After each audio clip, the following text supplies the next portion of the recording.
نحمده ونصلي على رسوله الكريم اما بعد فاعوذ بالله من الشيطان الرجيم بسم الله الرحمن الرحيم رب اشرح لي صدري ويسر لي امري واحلل عقدة من لساني يفقهوا قولي۔ ایک اور نماز جس کے بارے میں سوال کیا گیا تھا وہی صلاۃ حاجت کہ اس کا ذکر نہیں آیا۔ بات یہ ہے کہ صلاۃ حاجت بنیادی طور پر کیا ہے؟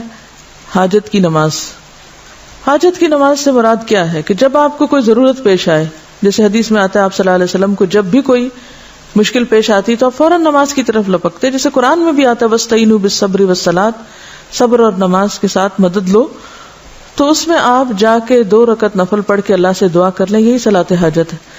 وہ جو دعا ہے اس کے بارے میں بعض لوگوں کا خیال ہے کہ اس کی سند ضعیف ہے، لیکن بحیثیت دعا کے یعنی بحیثیت دعا اس میں کوئی کمی بیشی نہیں ہے۔ اگر آپ یہ نہ سمجھیں کہ یہ نبی صلی اللہ علیہ وسلم سے ثابت ہے اور ویسے دعاؤں میں بحیثیت دعا کے اس کو پڑھ لیں جیسے آپ اپنی اردو پنجابی کی دعائیں مانگتے ہیں، تو اس طرح تو کوئی حرج نہیں، لیکن یہ سوچنا کہ یہ چیز نبی صلی اللہ علیہ وسلم سے اسی طریقے کے ساتھ ثابت ہے تو ایسا نہیں ہے، کیونکہ روایت میں ضعف ہے، اس لیے اس مخصوص طریقے کی پابندی لازم نہیں، یعنی اس مخصوص طریقے کی پابندی نہیں کرنی چاہیے، لیکن 2 رکعت نماز پڑھنے سے کوئی چیز آپ کو نہیں روکتی۔